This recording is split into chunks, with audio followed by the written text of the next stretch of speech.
ఎంత హ్యాపీగా ఎంత సాటిస్ఫాక్షన్ తో అయితే బయటకు వచ్చానో ఈ రోజు అయితే తల పట్టుకుంటున్నాను లిటరల్లీ.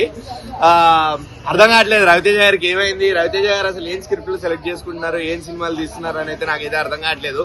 ఈవెన్ కిషోర్ తిరుమల గారు కూడా నాకు నమ్మకం ఉండే, యాక్చువల్లీ మంచి సినిమాలు తీసారు ఆయన ఇంతకు ముందు కూడా.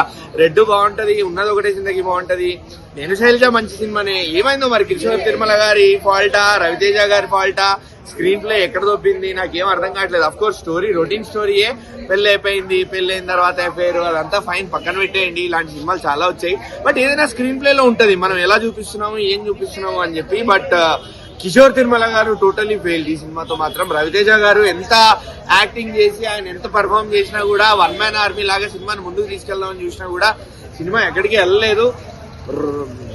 కామెడీ కూడా పండించడానికి ట్రై చేసే కానీ ఫోర్స్ కామెడీ, అది బలవంతంగా నవ్వుకోవాలి తప్ప జెన్యున్ గా ఎక్కడ నవ్వు రాదు.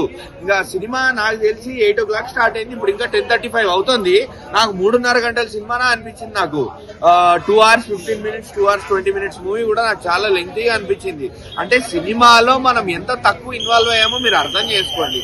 కిషోర్ తిరుమల గారు, రవితేజ గారు ఇద్దరు ఒకవేళ ఇంకో సినిమా తీస్తే మీరు కొంచెం ఆలోచించి జనాల్ని దృష్టిలో పెట్టుకొని, రవితేజ అన్న మీ ఫ్యాన్స్ ని దృష్టిలో పెట్టుకొని కొంచెం సినిమాలు తీయండి అన్న. ఎందుకు ఎలాంటి మనిషి ఎలా అయిపోయారు మీరు ఒక్కసారి ఆలోచించండి.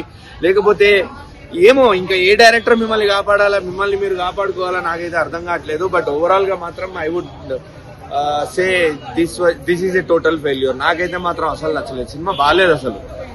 ఎక్కడ ఏం పండలేదు అసలు. గ్లామర్ కూడా నాకు ఏం పెద్ద కోషెంట్ కనిపించలేదు. గ్లామర్ కోషెంట్ కూడా ఇద్దరితో కలిసి ఒక సాంగ్, ఆ సాంగ్ వినడానికి బాగుంది. అండ్ సీరియల్ ని డీజే రీమిక్స్ చేసి, సీరియల్ పాటల్ని డీజే రీమిక్స్ పెట్టి జనాలకి ఎక్కుతుందేమో అని చెప్పి కొట్టారు. మేబీ కొంచెం నాస్టాలజిక్ ఫీల్ అవుతామేమో, సీరియల్స్ తో కనెక్ట్ అవుతామేమో అని చెప్పి.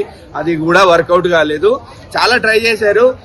బయట ట్రెండ్ అవుతున్న డైలాగ్లని రవితేజ గారితోనో వెన్నెల కిషోర్ గారితోనో పండించడానికి చాలా ట్రై చేశారు. అది కూడా వర్కౌట్ కాలేదు. ఓవరాల్ గా మాత్రం టోటల్ ఫెయిల్యూర్. సంక్రాంతికి బాస్ సినిమా ఒకటే నడుస్తుంది. బాస్ సినిమా ఒకటే లైన్ విన్నర్ నాకు తెలిసినంత వరకు.